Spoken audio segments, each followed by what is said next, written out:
오늘 우리에게 주시는 하나님의 말씀은 역대하 26장 16절 말씀입니다. 제가 봉독하겠습니다.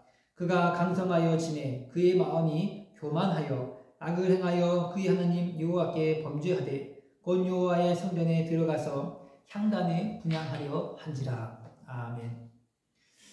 모든 일에는 변수가 생기기 마련입니다. 건강한 신체를 가지고 운동을 시작했는데 갑자기 다리를 삐는 바람에 어려움을 겪기도 합니다. 또한 등산을 하는데 기분 좋게 올라갔다가 갑자기 미끄러지는 바람에 또 사고를 당하기도 합니다. 우리의 기분이 유쾌하게 항상 일정하게 되면 좋겠지만 실상 그렇지 않은 것을 볼 때에 안타까움을 자아냅니다.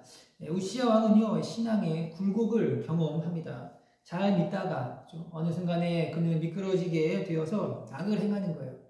우리의 신앙이 항상 승승장구하면 좋겠지만 그렇지 않은 우시야 왕을 통해서 우리의 신앙을 들여다보고자 합니다. 유다 백성은 이제 우시야를 그의 아버지 아마시아를 대신하여서 왕 위에 세웠어요.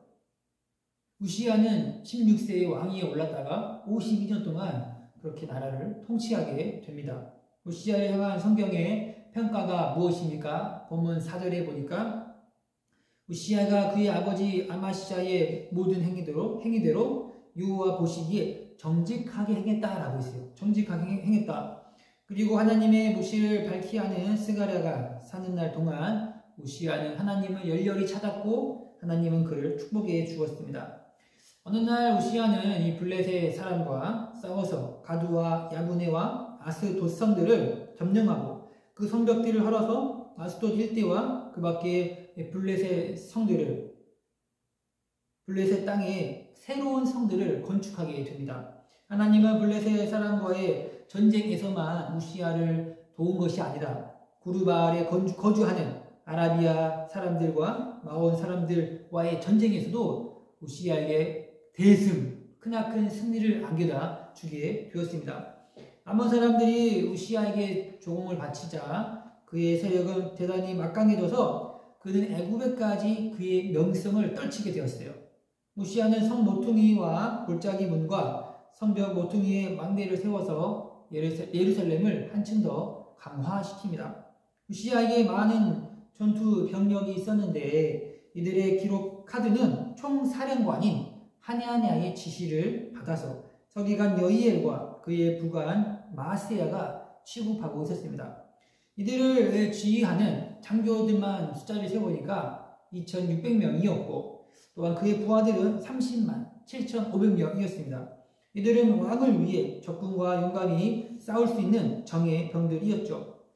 우시야는 모든 병사들에게 활을 지급하고 투구를 지급하고 방패를 지급하고 물맷돌을 지급하였으며 예루살렘에서 그는 발명가들에게 교묘한 장비를 제작하게 하고 망대와 성곽 위에서 활을 쏘게 하고 큰 돌들을 발사하도록 하였습니다. 이로 인하여서 우시야의 명성은요 널리 퍼지게 되었고 하나님이 그를 크게 도우셔서 우시야는 강성하게 되었다라고 성경은 평가하고 있습니다. 그런데 이게 웬일인지 우시야 왕이 자기 세력이 점점 커져가자 교만해진 거예요. 교만해져서 악을 행하여 하나님께 범죄하고 또한 하나님의 성전에 들어가서 자신이 하지 말아야 할 향단에 분향을 하게 되는 거예요. 이때 대제사장 아사랴가 건장한 사람들, 용감한 제사장 80명을 데리고 왕을 따라 들어가서 우시야를 말리며 말하는 거예요. 우시야 왕이여, 이것은 하나님께서 분향하는 것이오니 왕이 할 일이 아닙니다. 하나님께 분향하는 일은 특별히 구별된 아론의 자손, 제사장들만이 할 수 있는 것입니다. 성소에서 나가시고 왕은 범죄하였으므로 더 이상 하나님께 축복을 받을 수 있는 권한이 없습니다라고 직언을 하게 되는 거예요.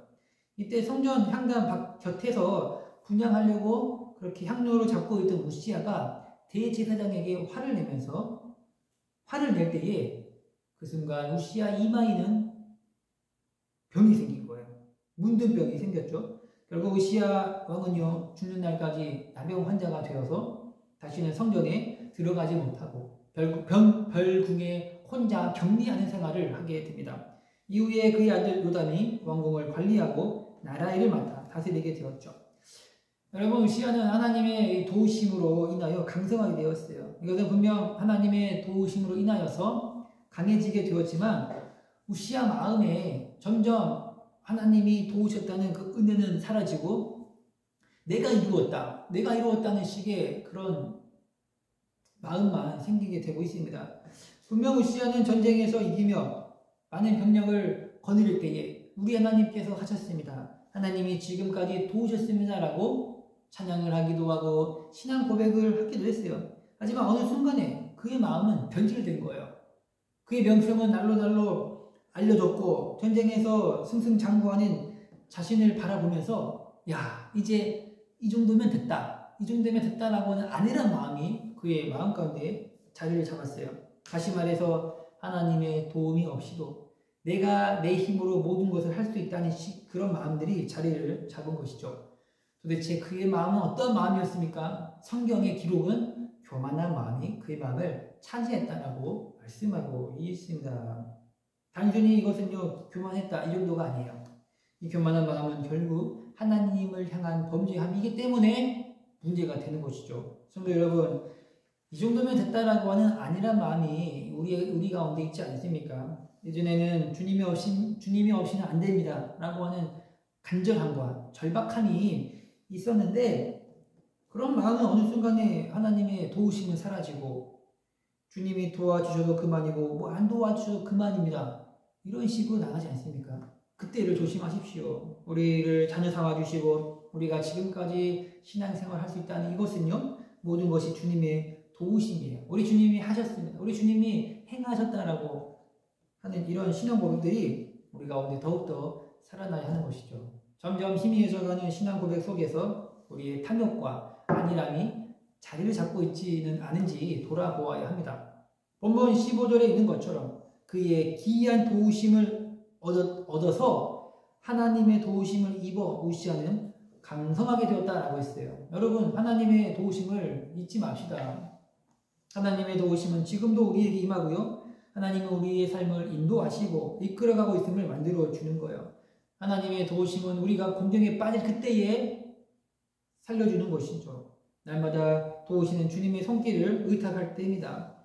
여기까지 주님을 믿게 된 것은요, 내가 무엇을 해서 여기까지 된 것이 아님을 한다면 우리는 그저 우리 주님이 하셨습니다, 주님이 행하셨습니다라는 신앙 고백이 나오는 거예요. 지금도 함께 하시고 또 도우시는 우리 주님을 날마다 찬양합시다. 우시아는 안일해져가는 탓에 하나님의 도우심을 잊어버리고 교만한 마음이 자리를 잡아서 이제 세상의 주인이 나다, 세상의 왕이 나야 라는 식으로 나가고 있는 거예요. 우리의 신앙도 한순간입니다. 한때 열렬히 주님을 섬기다가 믿었다 하지만 어느 순간에 내가 세상의 왕이 되어서 내가 모든 걸 이룰 수 있어, 이런 식으로 나갈 때 위험한 거예요. 이 새벽에 우리 자신을 좀 들여다보고 세상의 왕이 내가 아니라 여호와 하나님이 우리를 다스려 주셔서 다스려 달라고 기도하는 새벽이 되기를 바랍니다. 제가 기도하겠습니다. 하나님 아버지, 여기까지 우리를 자녀 삼아 주시고 함께 하심은 주님의 도우심이었습니다. 우리의 신앙 고백이 우리 하나님이 여기까지 인도하셨습니다 라고 하는 신앙 고백으로 나아가게 해주시고 우리의 교만함이 사라지고 우리를 날마다 이끄시고 인도하시는 주님의 손길을 경험할 수 있는 믿음의 권속들 되게 하여 주시옵소서. 모든 걸 내가 이뤘다는 식의 교만함이 사라지고 우리 주님의 인도하심을 날마다 세밀한 음성 가운데 들을 수 있는 복된 성도들 되게 하여 주시옵소서. 감사합니다. 예수님의 이름으로 기도드립니다. 아멘.